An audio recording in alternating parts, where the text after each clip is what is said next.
RCR presenta Integrando Perú. Análisis, entrevistas y propuestas para contribuir al desarrollo del país. Con Jorge Luis Montero y Pedro Gamio. Bienvenidos. Buenas noches, amigos. En un nuevo programa de Integrando Perú hemos invitado a una persona con mucha trayectoria en el mundo de la economía y las relaciones internacionales, José González. Bienvenido, aprovechando su estancia por Lima, justo en el momento de asunción del poder del presidente Trump, su segundo mandato.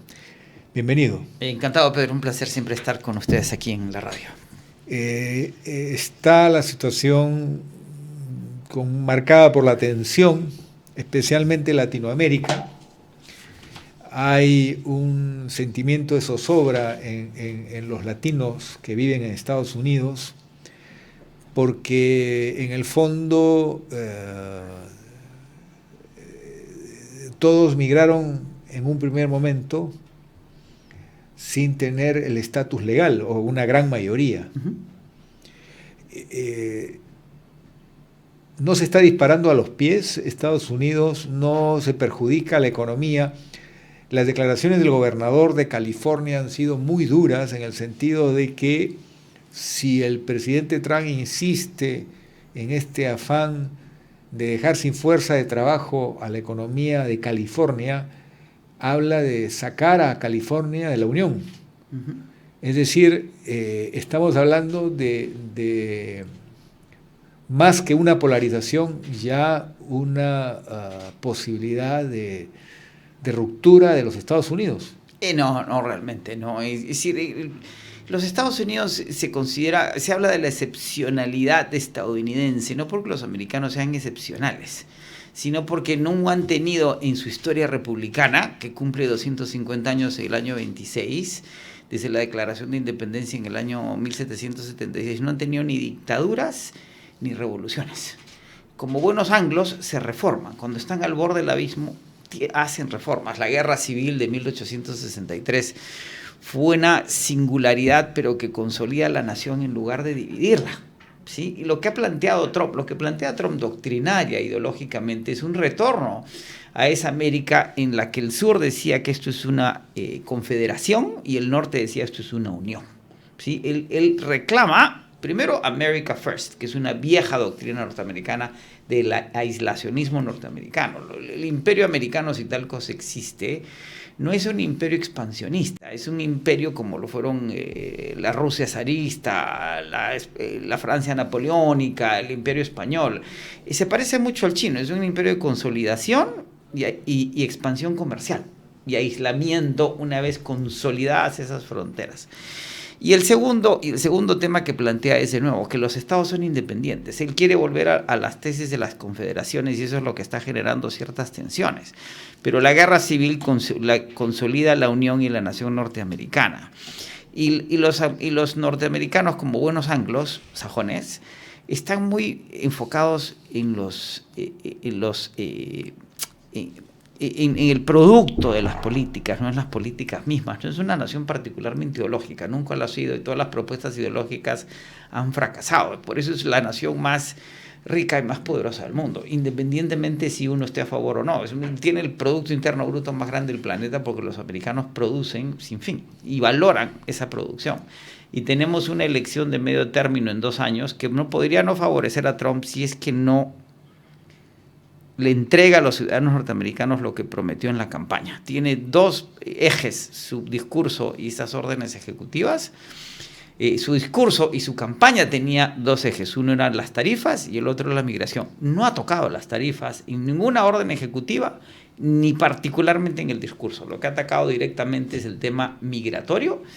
Ha atacado a México, sin mencionar a México por los carteles y las organizaciones criminales. Ha atacado a la transición energética y a los medioambientalistas, hablando de la emergencia nacional, y se ha enfocado en energía y ha tocado a Panamá. Es el único país el que ha tocado directamente, ni siquiera Rusia, ni siquiera Israel.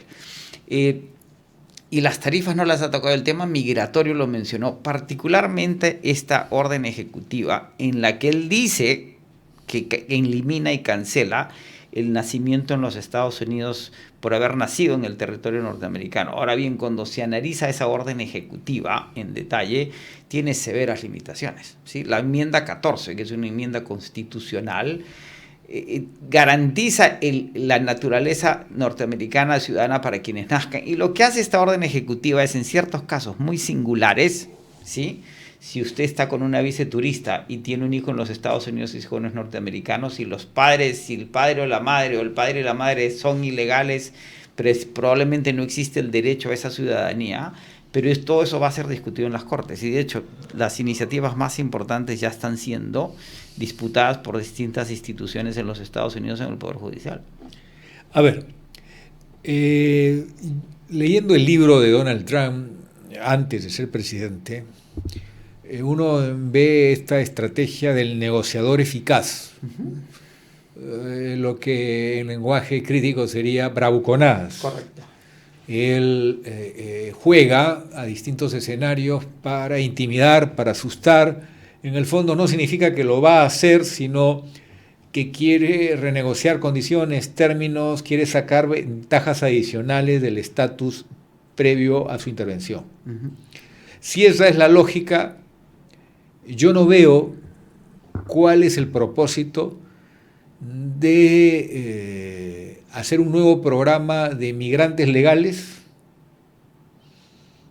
de espantar y maltratar a toda la población, que es la mano de obra barata para muchos estados fronterizos con México y para buena parte de la economía norteamericana. ¿Cuál es la ventaja de generar el caos, el pánico? Él mismo ha tenido que salir a los medios, me parece un poco tarde, diciendo que no tiene nada contra la migración de Latinoamérica, que busca que la buena gente, la que tiene especialización, estudios, venga a los Estados Unidos y que va a sacar un nuevo programa. Pero a mí me suena a too late, que ha llegado tarde esta rectificación muy discreta que ha hecho frente a un pánico masivo en el mundo de origen latino dentro de los Estados Unidos. Lo que te pregunto es, ¿qué beneficio está obteniendo de una medida donde dice y se desdice, pero maltrata a mucha gente?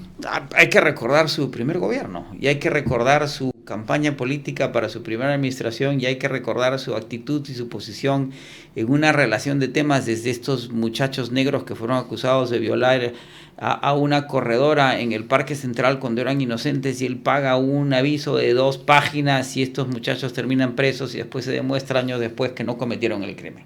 Hay que recordar que él encabezó, financió la campaña del birderismo, como se llamaba, de que Obama no nació en los Estados Unidos y era extranjero, y que tenía pruebas y que nunca demostró, porque tales pruebas no existían, porque el expresidente Obama sí nació en los Estados Unidos de padre keniata y de madre norteamericana. Hay que recordar que cuando lanza esta campaña en su primera administración dice que los mexicanos son violadores y que hay algunos que son buenas personas, ¿sí? Además, moralmente, Trump también es de familia migrante. Correcto, pero él, ¿cuál es la base política? Y no estamos hablando de una distancia larga. Su madre era de origen europeo. Pero su padre de origen europeo. O sea, es una mezcla entre 2 estados de Europa. Pero es una agenda evidentemente xenofóbica, nativista y racista. Hay que llamarla por su nombre. ¿Y cuál es la base? La base sólida de Trump electoral: hombres blancos sin educación de 17 a 24 años y de 40 a 60 años. ¿Sí? Él representa, además él dice que la migración no es una migración, sino es una invasión, y que hay que luchar con una invasión porque nos están invadiendo. Ahora hay que recordar que Trump es el populismo desenfrenado, Y hay que recordar que el origen del populismo no es de izquierda, sino de derecha. El socialismo realmente existente, el comunismo, no tenía por qué hacer promesas populistas. Eran autoritarios, imponían el control del Estado, los medios de propiedad y el manejo del Estado a través de políticas muy duras. El populismo en sus orígenes siempre fue una plataforma de derecha disfrazada en cuanto a que defendía los intereses populares. Basta ver la juramentación de Trump en su segunda administración. ¿Quién estaba detrás de él? Además de los miembros de su familia, de su gabinete, algunas de las fortunas más grandes en los Estados Unidos. O sea, tú avalas esa última declaración del presidente, el expresidente Biden. Hay una amenaza del club de los ricos que han entrado a la política en serio. Y hay que recordar lo que dice uno de sus ex jefes de gabinete. El club de los ricos. Sí, claro. Los oligarcas. Sí, ahora, eso no es nuevo en los Estados Unidos. En el Gilded Age, a principios del siglo pasado, Carnegie, Morgan, Mellon, las grandes fortunas. Rockefeller quisieron hacer con el país. Recordemos que la Reserva Federal se crea después del colapso de la bolsa del 29, la Gran Depresión del 32. El país que conocemos es el país que Franklin Delano Roosevelt crea, yendo más a fondo en las reformas que habían iniciado Teddy Roosevelt y Wilson, ¿sí? Que eran republicano, demócrata, y se consolida ese estado que conocemos. Trump quiere ir previo al Gilded Age, y recordemos lo que dijo un ex jefe de gabinete de la primera administración Trump, que Trump es abiertamente fascista, cuando él dijo: ¿por qué mis generales no son como los generales de Hitler?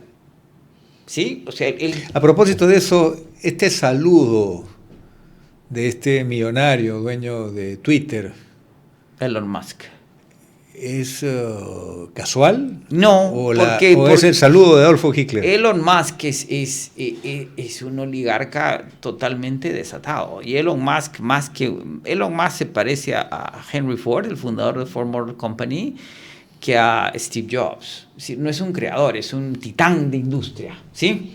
Eso le llamaban a Rockefeller y compañía en las primeras décadas del siglo XX. Eran titanes. ¿Sí? Y los titanes en la mitología griega requieren de héroes para ser vencidos. Son estas fuerzas de la naturaleza. Pero que se devoran todo lo que tienen por delante. En el momento más espontáneo de alegría, de fervor por el triunfo de su amigo candidato presidencial, y de quien lo va salude a la masa con un saludo que le conocemos al nazismo. Claro, pero además de quien lo va a favorecer. Hay que recordar que la fortuna de Musk viene primero de que invirtió con un grupo de inversionistas que tuvieron mucha fortuna en PayPal, que terminó siendo creando grandes retornos, una pasarela de pago que utilizamos mucho en los Estados Unidos. Y que la fortuna de Tesla estuvo basada en subsidios a la producción y venta de automóviles eléctricos que Trump, en una orden ejecutiva, acaba de eliminar. ¿Sí? Y que todos sus contratos en todos sus proyectos aeroespaciales son con el Estado y son subsidiados por el Estado. Y ese mismo contratista del Estado, cuya fortuna depende del Estado hacia adelante y que quiere ir a Marte, es el asesor principal del presidente, que acaba de anunciar que vamos a ir a Marte. Ahora, ¿quieres un detalle mucho más grosero de lo que es Trump? Un día antes de asumir la presidencia, anuncia el lanzamiento de un meme coin. ¿Qué es un meme coin? Es una moneda, una criptomoneda que no tiene ningún valor intrínseco, ningún tipo de valor, más allá que la capacidad de especulación que tiene el creador. Se crean entre 40 y 50 mil meme coins al día, todos los días, y el 99.99 son estafas. No contento con crear su meme coin, crea un meme coin para su esposa, para Melania Trump. Estas monedas se emiten el día que juramenta a $6.50, llegan a $75, caen a 40, generan 58 millones de dólares en fees, y el 80% del meme coin es poseído por dos compañías cuyo presidente es el hijo del presidente. Y es el presidente quien nombra al director de la SEC, de la Comisión Nacional de Valores de los Estados Unidos, que regula a las criptomonedas. Ok, esto es Trump, ¿sí? Y muchas de las amenazas que hace, si bien tienen efectos reales, y van a tener efectos reales, no terminan de ejecutarse. Hay que recordar lo del muro que nunca se construyó y dice que sí se construyó y que Biden lo vendió en pedazos y que los mexicanos iban a pagar y que nunca pagaron. Y por otro lado, hay que recordar que el poder del presidente de los Estados Unidos es federal, tiene que lidiar con los estados, con los ejecutivos y los legislativos de cada estado. Y ya le ha dicho la fiscal general del estado de Arizona que él no puede deportar a nadie en su estado si no lo hace sobre su cadáver, ¿sí? Y necesita, para usar a la Guardia Nacional, no se puede usar el ejército en territorio nacional de Estados Unidos, es inconstitucional, necesita la aprobación de los gobernadores. Pero está ocurriendo con mucha gente que tenía en trámite su migración legal, que por razones de estudio, vacaciones, en fin, obtuvo permiso de viaje y no los han dejado reingresar a Estados Unidos. Eso ya sucedió en su primera administración. En eso sí tiene poder el presidente, ¿sí? Porque el Homeland Security, que es el encargado de la migración y las aduanas, le reporta al presidente, ¿sí? Pero eso no significa que pueda deportar a 10 millones de personas en los Estados Unidos sin la colaboración, autorización y apoyo de los gobiernos estatales. De hecho, ya hay un número de estados que han rechazado la orden ejecutiva y pueden emitir leyes propias para no... El problema de una orden ejecutiva es que tiene muchas limitaciones en los Estados Unidos. Los Estados Unidos es una república y es una democracia funcional, a pesar de que tenga disfuncionalidades. No tienes las precariedades de Venezuela, en donde Nicolás Maduro puede hacer más o menos lo que le da la gana, ¿sí? En Estados Unidos es un poco más complicado. El sistema es sofisticado y complejo.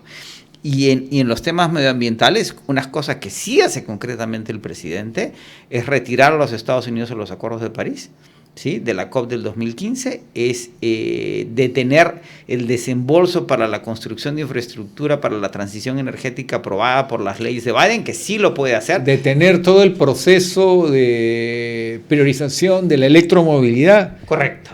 Ahora, pero eso es un país inmaduro, porque promovió con Obama el Pacto Verde, que es el acuerdo climático del 2015 en París. Con su primer gobierno se salió del acuerdo de París.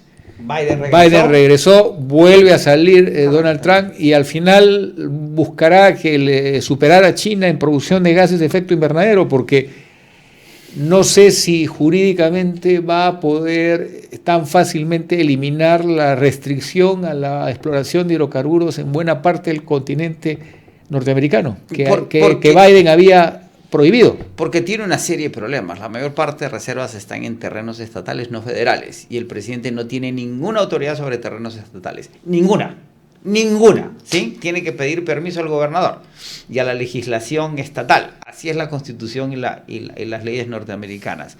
2, todo ese petróleo es esquisto, es decir, es caro. Si llega a incrementar la producción en 3 millones, como propuso en la campaña, ahora dice que son 1,5 millones, eso va a tener un efecto sobre las cotizaciones que van en contra de los costos del petróleo esquisto, que es alto, y que medioambientalmente es complejo por el uso del agua, y hay leyes estatales medioambientales que no necesariamente se alinean automáticamente con las órdenes ejecutivas del presidente de los Estados Unidos en función de cuestiones federales.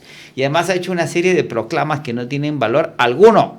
Cuando el presidente proclama una cosa, no tiene valor de ley alguno. Y hay leyes, cuando él dice que de aquí en adelante firma una orden ejecutiva, que en los Estados Unidos solo hay 2 géneros basados en sexo, hay una ley que protege el matrimonio homosexual, ¿sí? Y que tiene regulaciones en la ley que incluyen a las variaciones dentro de la homosexualidad. Y la orden ejecutiva no borre esa ley, porque tendría que eliminar la ley a través de un proceso legislativo en el Congreso. Y hay que recordar nuevamente los números del resultado de la elección. Trump gana por 2.400.000 votos, el margen más bajo en la historia de los Estados Unidos en voto popular. Hillary Clinton ganó por 3 millones, pero perdió el voto electoral. Eso representa el 1.5% del voto. Igual el caso del vicepresidente Al Gore, ¿no? Ganó por el voto popular, pero perdió por el voto por estados. Pero la decisión de la Corte Suprema tampoco fue irracional, porque dijo que quienes estaban decidiendo quién votó por quién estaban interpretando el voto en lugar de certificarlo y estaban yendo contra la voluntad de los ciudadanos. Y Gore dijo, yo participé de esta inauguración con unas reglas de juego y las respeto. Y no puedo hacer que la República entre en un proceso de conmoción por un problema que terminó dándole la presidencia. Esas cosas suceden. Es como la mano de Dios de Maradona, y no había el VAR en ese momento y el gol pasó y después él admitió que sí la metió con la mano. ¿Sí? Ahora, ¿qué sucede? El presidente Trump solo tiene una mayoría de 3 senadores en el Congreso y de 5 diputados en la Cámara de Representantes. 5, esa es su mayoría. En su gobierno anterior tenía 10, 15, 5. Es decir, para que estas órdenes ejecutivas o proclamas se convierten en leyes, necesita mayorías calificadas o absolutas, que no las tiene, porque tiene que hacer negociaciones con el Partido Demócrata, salvo que Trump realmente crea y pueda convertirse en un dictador y disolver las instituciones de la República que impidan que esto se convierta en un estado de cosas permanente. Lo que va a generar es muchísimo ruido. O sea, los Estados Unidos es la economía más grande del planeta, sustancialmente, en lo que se refiere a China y a la Europa conjunta, y la oficina que detenta a Donald Trump es una oficina importante. Ahora, ¿qué reacciones va a generar esto a nivel global?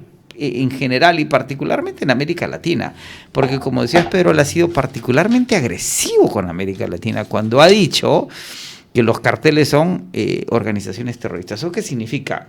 Que Estados Unidos puede intervenir militarmente en México, puede enviar fuerzas especiales a acabar con los líderes de los carteles, siendo México su vecino. O puede ocurrir lo que ocurrió en la administración de Obama, que mataron al famoso criminal que provocó el atentado terrible contra las Torres Gemelas, Bin Laden. Uh-huh.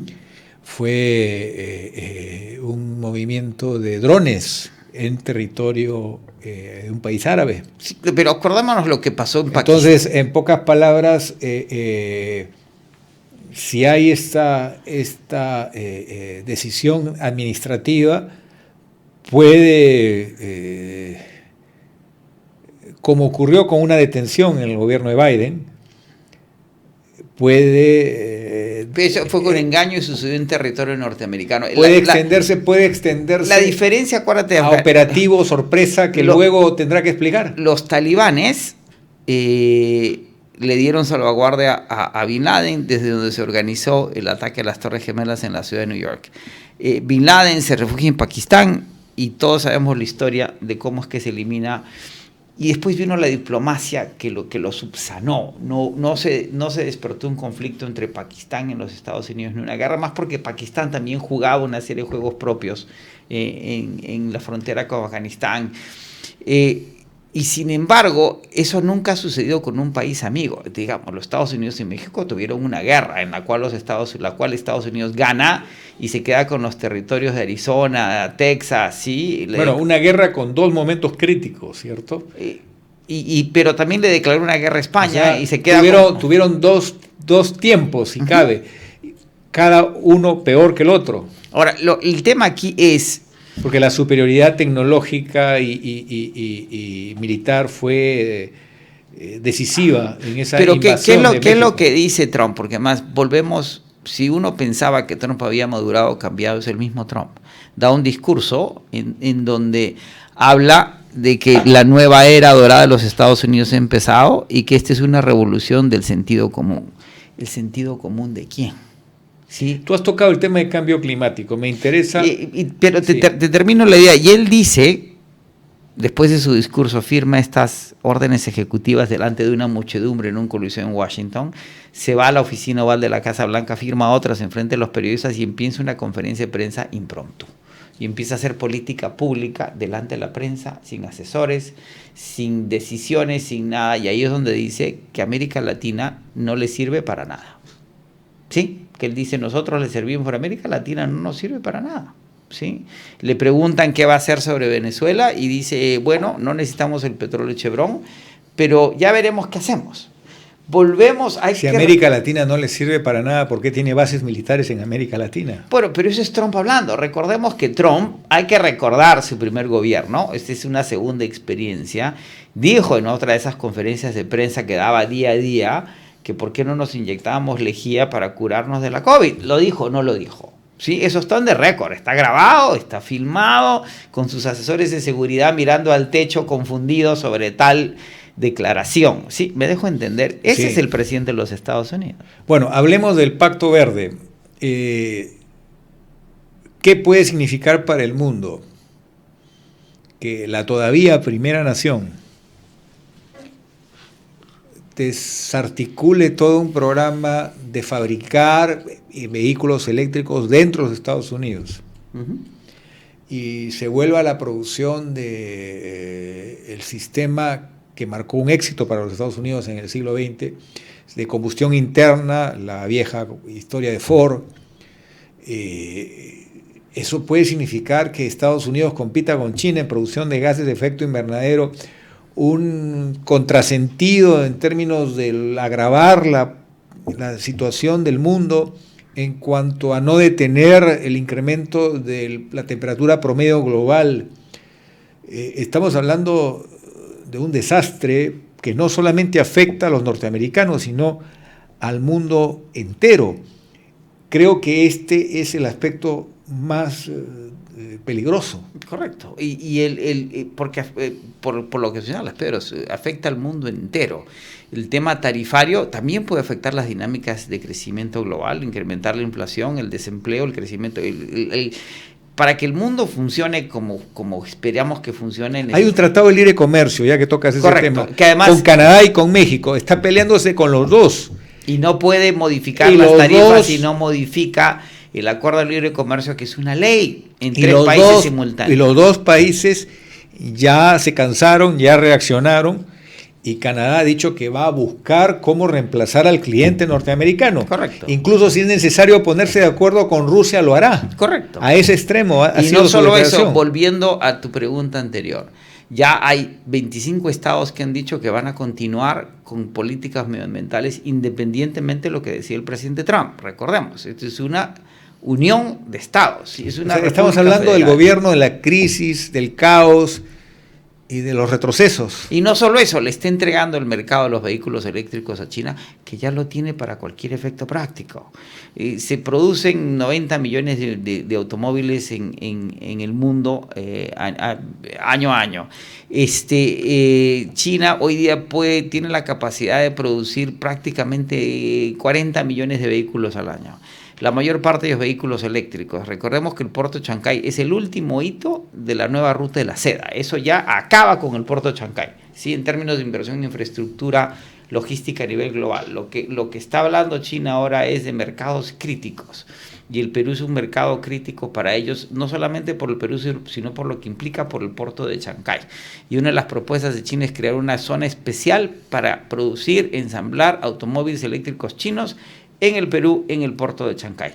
¿Cuánto cuesta un Tesla? $55,000. Hasta donde sabemos, la fábrica de una empresa muy importante va a estar en Brasil.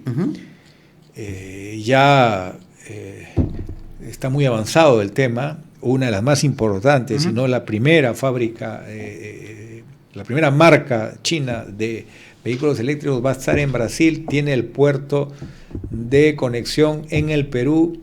Estamos hablando de, con la política arancelaria, el porcentaje minoritario que hoy tiene Norteamérica en el comercio, por ejemplo, con Perú, se va a desaparecer. Correcto. Vamos a tener mayor dependencia con China. Está haciendo lo contrario a una política inteligente. Claro, pero es que ¿quién ha dicho que Trump es inteligente?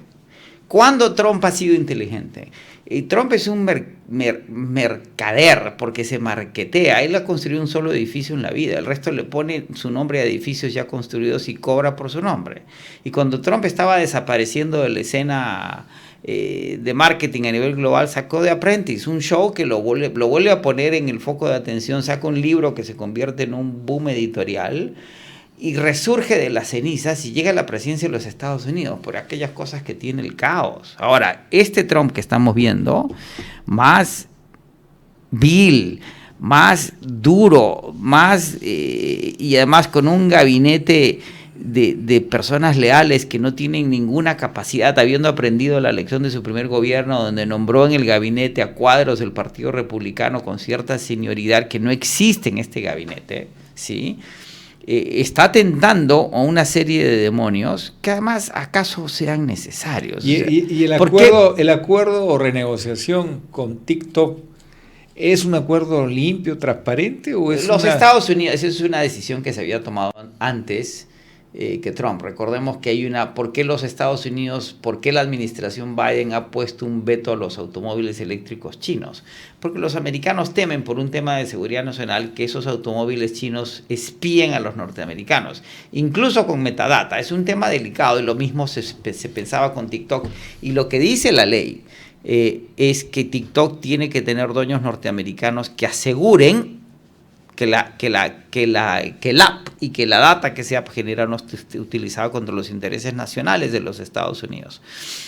Pero acá en el Perú, si un político, por más que sea el presidente de la República, invita a sus amigos a comprar una empresa porque él le da la licencia o le cierra la licencia a esa empresa, es todo un manejo de una negociación muy controvertida. Pero volvamos a lo que te acabo de decir. Trump crea 24 horas antes de su presidencia un meme coin que alguien le genera $58 millones para empezar en comisiones por transacción. Y nada te garantiza que el emir de Qatar compre el Trump meme coin para quedar bien con Trump, como antes tenía que quedarse en el hotel de Trump en Washington, que ya no es un hotel Trump, ¿sí? Para beneplácito del presidente.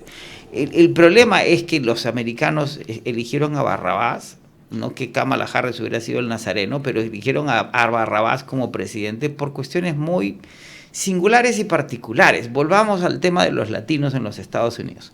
¿Quién eligió al presidente Biden en la última elección? ¿Mujeres negras, hombres latinos? ¿Sí? ¿Quién eligió al presidente Trump? Cuando uno ve los demográficos, mujeres blancas, hombres latinos. ¿Tú no crees, a propósito de eso, que la economía ha sido determinante para el populismo de Trump? Absolutamente. Es decir, Biden subestimó el problema económico de los jóvenes norteamericanos que decían, ahora con Biden pago el doble de alquiler de lo que pagaba hace poco tiempo.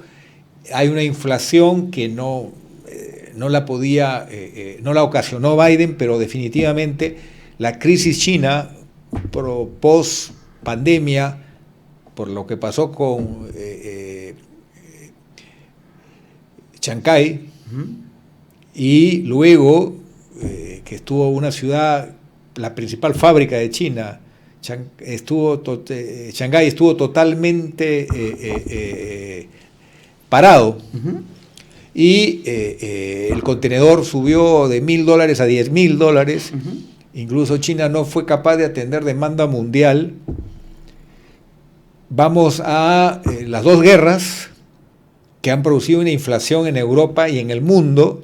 Entonces, el cuadro es, no se puede estar con Dios y con el diablo. Biden en eso subestimó el problema árabe. No se puede matar todos los días a 50 personas y decir, es nuestro deber. O sea, hay cosas que son controvertidas de la política de Biden y que motivaron que los jóvenes de las universidades más importantes de los Estados Unidos hicieran un acto de protesta muy interesante. Siempre en la historia de los Estados Unidos, cuando los jóvenes de estas universidades han hecho valer una protesta de nivel nacional, ha habido un punto de quiebre en la política norteamericana. Pero eso no le dio el voto a Trump, ¿no? De nuevo, el voto de Trump, hay que ver, los demográficos son transparentes. Mujeres blancas y hombres latinos. Y 2 millones... Hombres latinos. Hombres latinos. ¿Por qué? Por machistas. Vamos a hablar del patriarcado. Un número importante, y se ganaron las elecciones por 2.400.000 votos, que en un país donde votan 150 millones es un error de redondeo, ¿sí? Gore perdió la elección contra Bush en Florida por 330 votos, 330 votos, por aquella cosa del voto electoral, que el ganador se lleva todos los votos electorales del Estado, no hay CIPA, y eso tiene una cierta lógica cuando uno lo termina de entender, ¿sí? No es arbitrario, hay un diseño que funciona.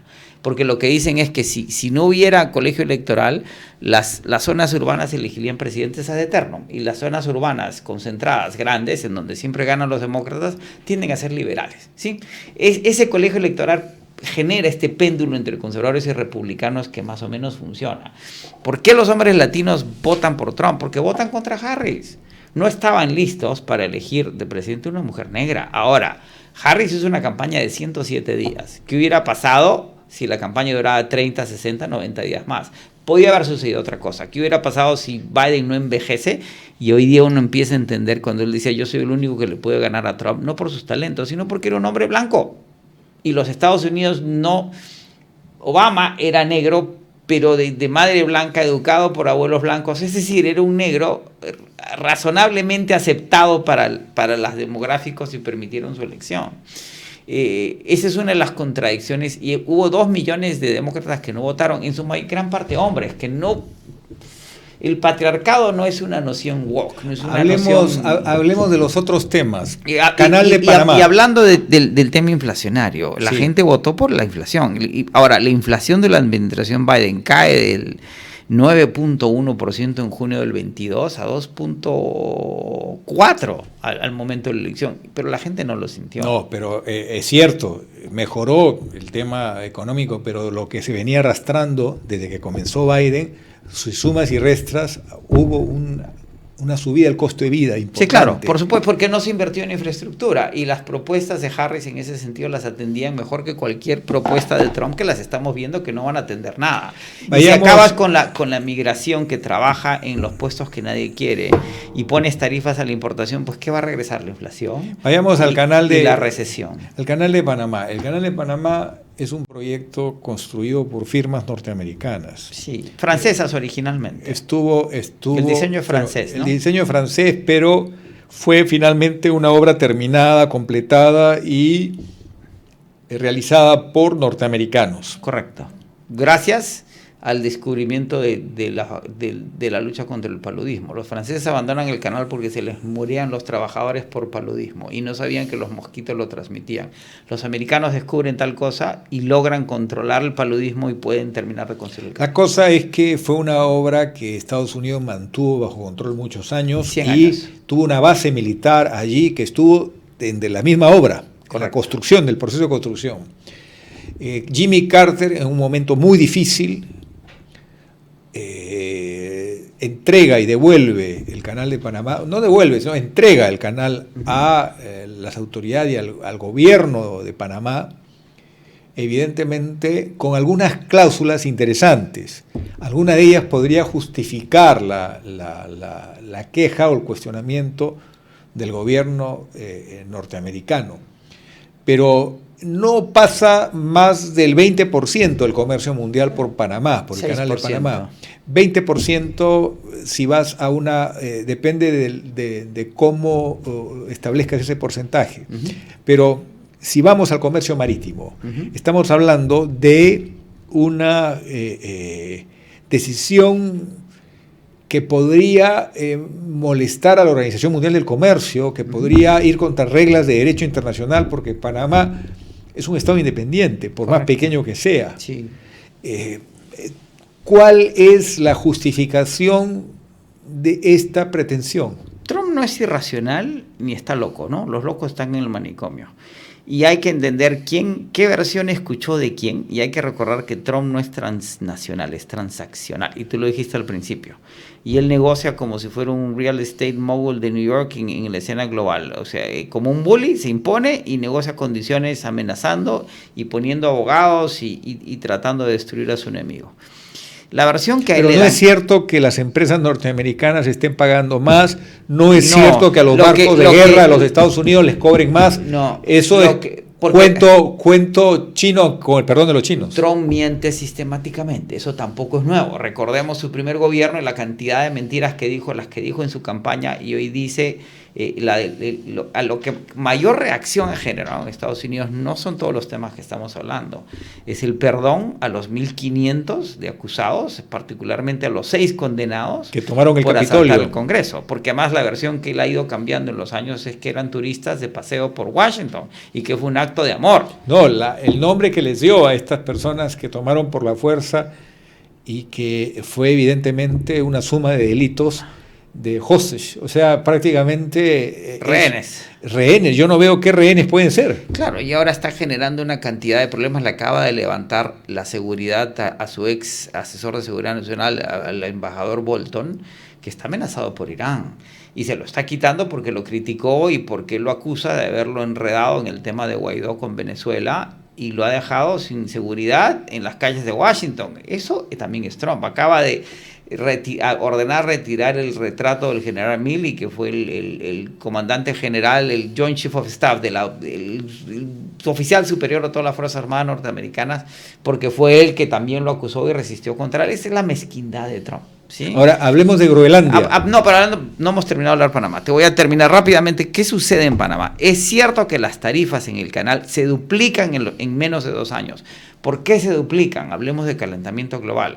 El lago Gatún, que es el que está entre las esclusas, eso es un lago artificial. Ese lago no existía.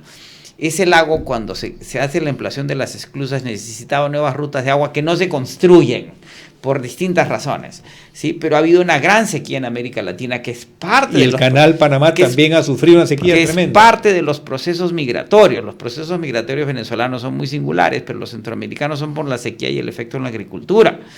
El lago Gatún llega a tener un cauce que baja tanto que el tráfico por el canal baja en 37%, y habiéndose recuperado en la época de lluvias no pasa del 80 y pico % hoy día.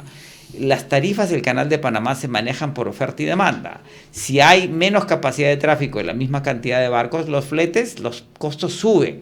Y recordemos que hay subastas para pasar. Si usted quiere pasar por el canal, tiene que programarlo 6 meses antes. No es que ustedes se aparecen al canal y pasa. Y hay cupos semanales que se subastan a lo que estén dispuestos a pagar en el mercado. Ahora, esos acuerdos son entre todas las navieras del mundo, incluidas las norteamericanas, y uno puede protestar. Hay entidades para que se proteste sobre eso. También es cierto que China está construyendo infraestructura portuaria en Colón desde hace mucho tiempo, y en la boca del Pacífico o del Atlántico, el lado opuesto a Colón. Pero eso porque es como Chancay. Es decir, Trump podría decir que ese es un puerto chino, el Perú es de interés para nosotros, yo creo en la doctrina Monroe, ese puerto es mío, no es de los chinos, voy a invadir Perú porque el puerto Chancay me corresponde para mí, así no lo haya construido.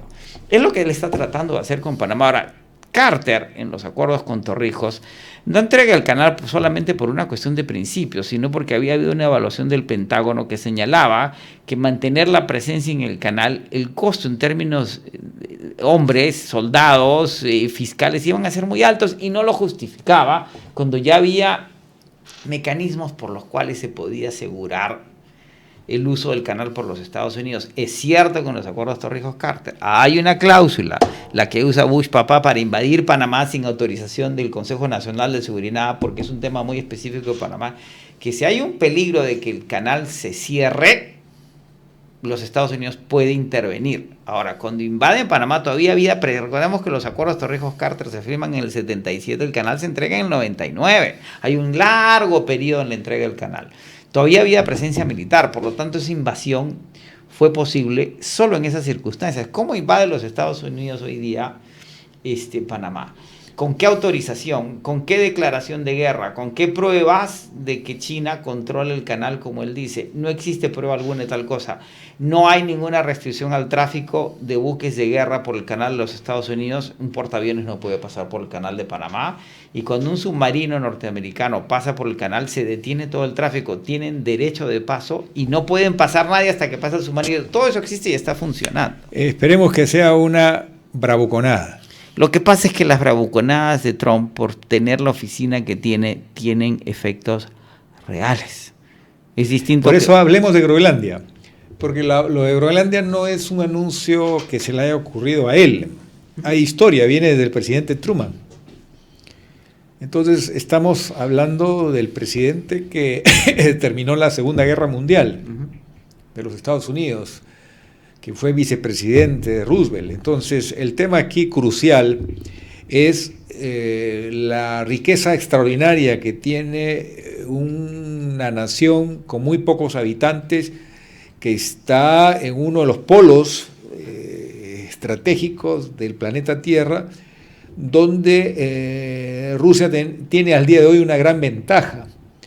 Hablamos de tierras raras, hablamos de rutas nuevas de comunicación del mundo que pueden ser geopolíticamente determinantes para el siglo XXI. Groenlandia es un gran activo, si cabe el concepto. Con mis alumnos hemos discutido esto y se sustentó que Estados Unidos tiene la capacidad de llegar a un acuerdo con esa población local por encima de Dinamarca. Dinamarca tiene desde el año 800 años, perdón, la posesión o un régimen que ha ido cediendo, pero es un régimen de soberanía sobre esta nación que tiene un pueblo originario allí, pero hay cierta autonomía y cierta propuesta de referéndum para separarse.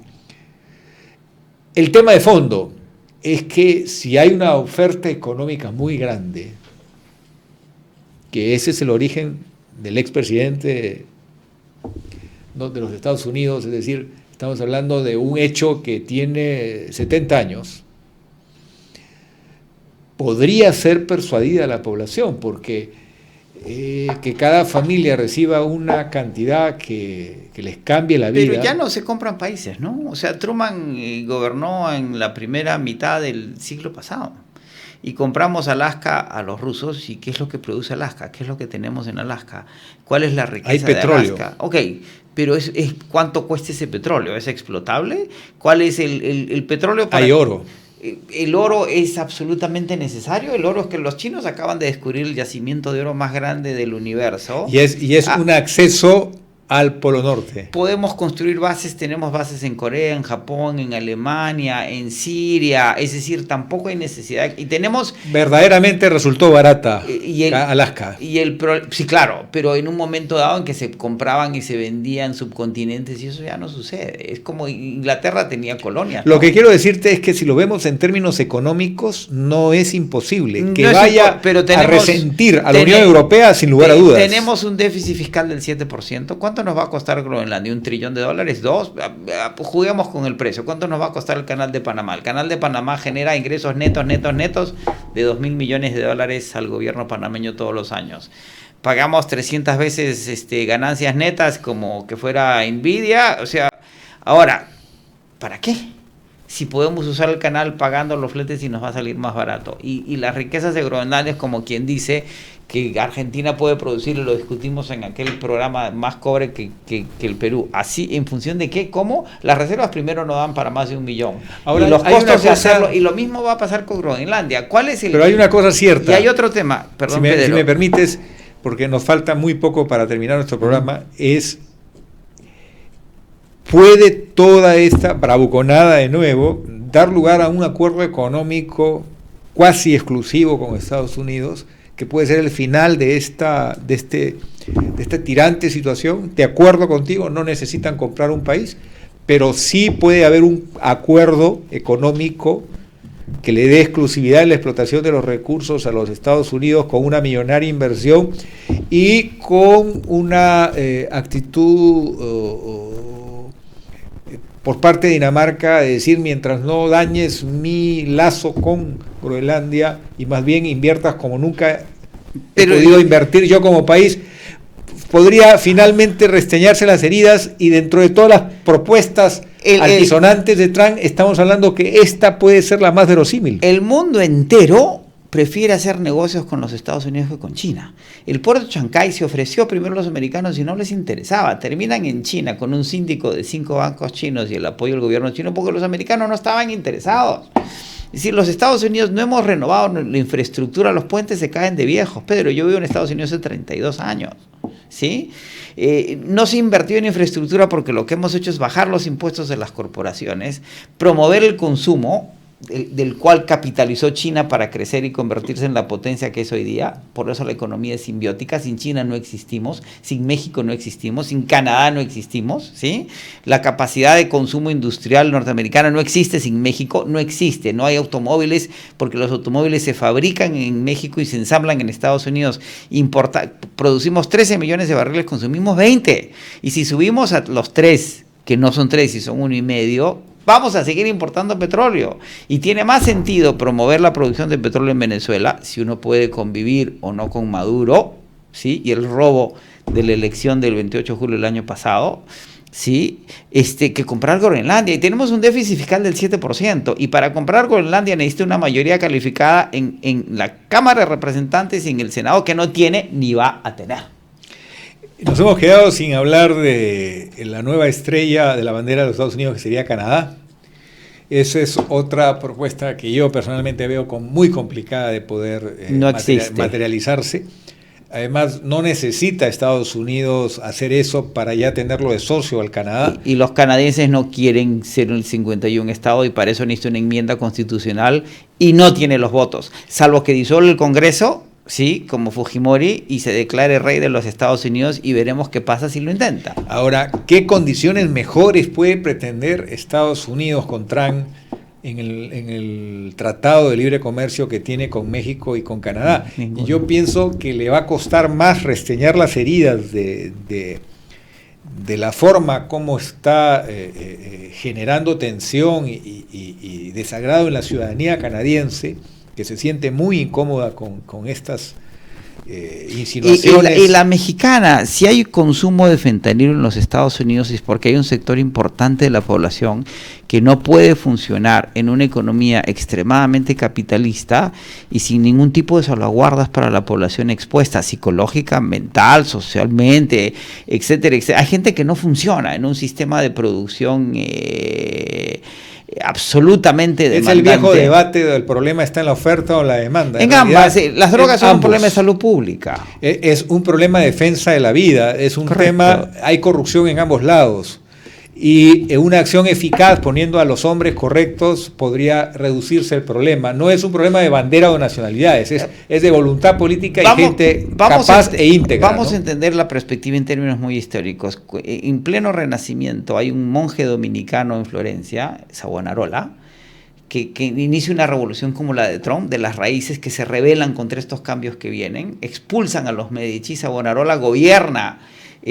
Así como Trump con agendas conservadoras. Acabó populistas. Con la democracia Claro, pero Savonarola muere en una pira, lo queman vivo 3-4 años después.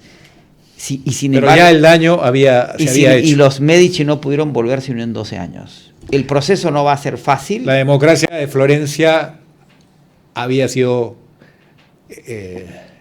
eliminada. Pero el Renacimiento no se detuvo. A lo que me refiero es que, por otro lado, personas como Trump son necesarias porque el sistema necesita un reseteo. Llegamos a un punto en que los demócratas tampoco estaban funcionando. Este reseteo necesita psicoanalista, pero bueno, muchísimas gracias por tan interesante conversación y volveremos a este diálogo. Muchas gracias, amigos. Encantado siempre. Y nos vemos pronto.